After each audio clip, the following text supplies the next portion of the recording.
Hello everyone and welcome back to the Sporting Memories quiz. The subject of course this weekend being records. So not DJ records sort of thing, but sporting records. So we went through yesterday 15 questions. Some of them I gave you a multiple choice, so hopefully that's conjured up a few more memories and you get a few more right. So I'm going to go through all the questions and then we'll have a little think about who the answer is. Okay, so are we ready? Here we go. So number one was, which long jumper was the only man to successfully defend an Olympic long jump title? And I did give you a multiple choice, didn't I? I gave you Lynn Davis, Bob Beamon and Carl Lewis. And I'm sure some of you have worked out that it was, of course, the great Carl Lewis. That's right. It wasn't Lynn Davis. He did strike gold back in probably 60 or 64, Lynn the Leap, the Welsh long jumper.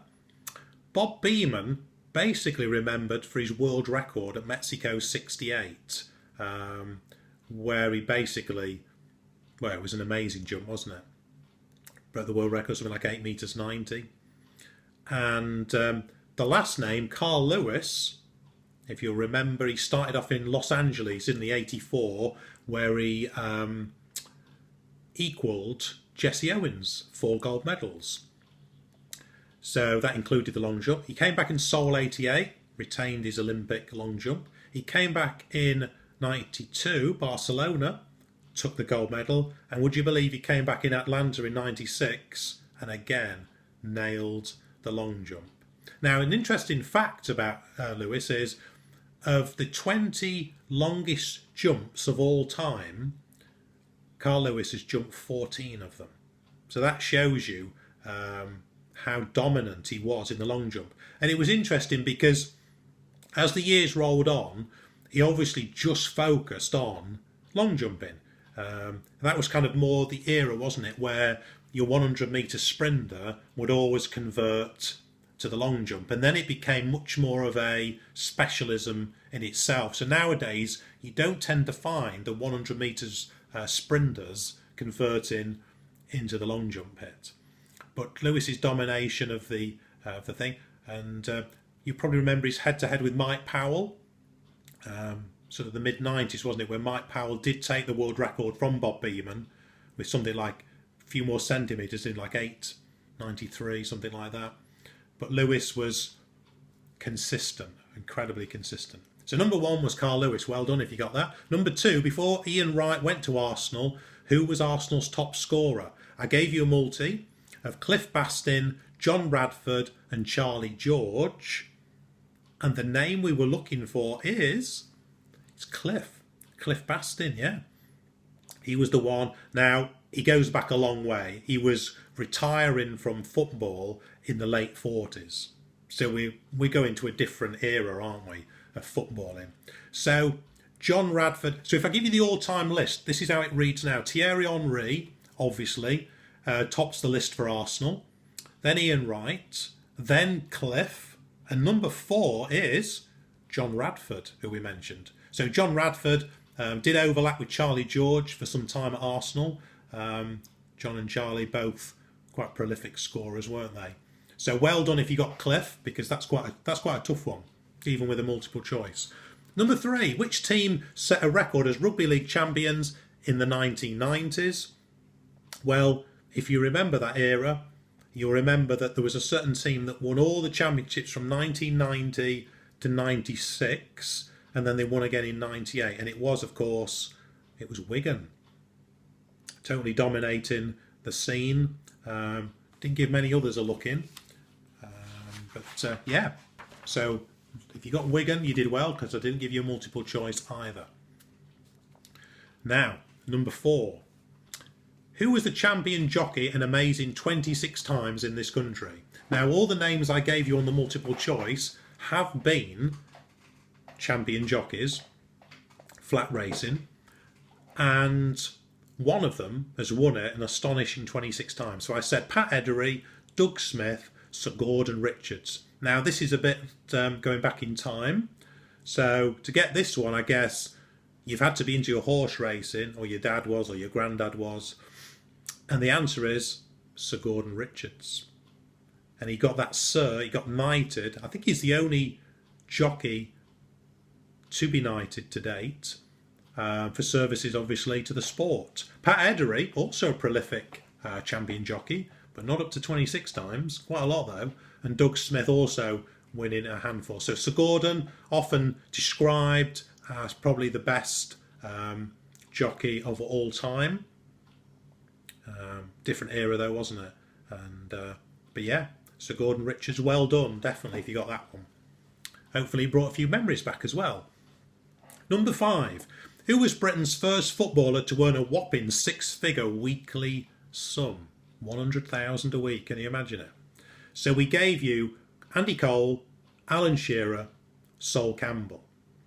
Now, I don't know about you, but I've had a lot of people saying Alan Shearer. It wasn't actually Shearer. Not that he didn't earn those wages, but he wasn't the first. The first one, yes, yeah, it was Sol Campbell.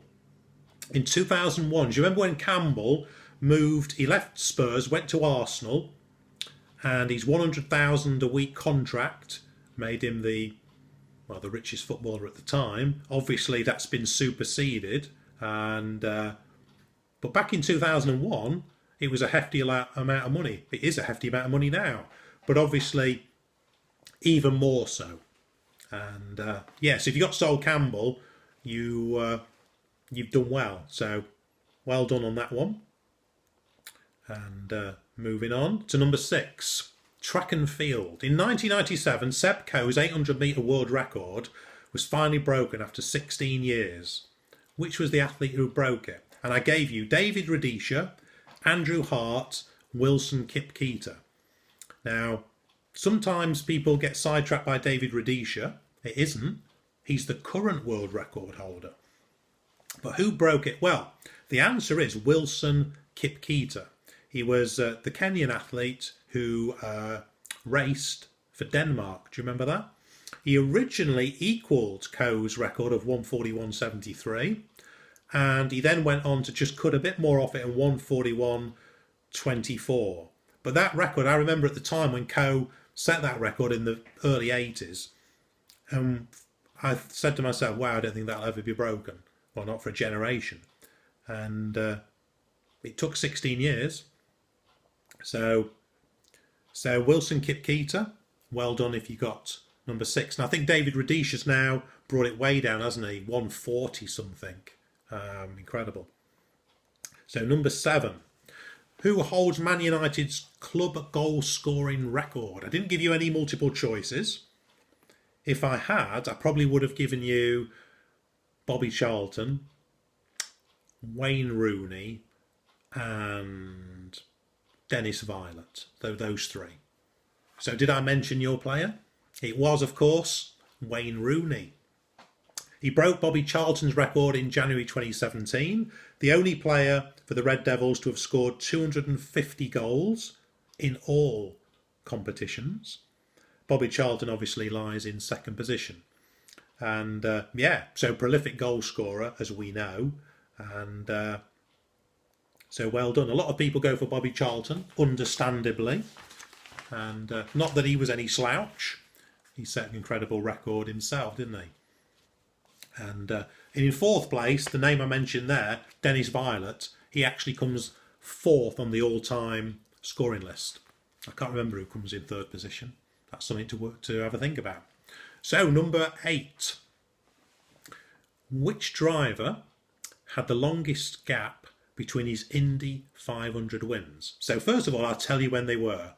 The year 2000 and then the year 2015. So that's a big old gap, isn't it, between race wins? And then I gave you a multiple. I gave you Mario Andretti, Nigel Mansell, Juan Pablo Montoya.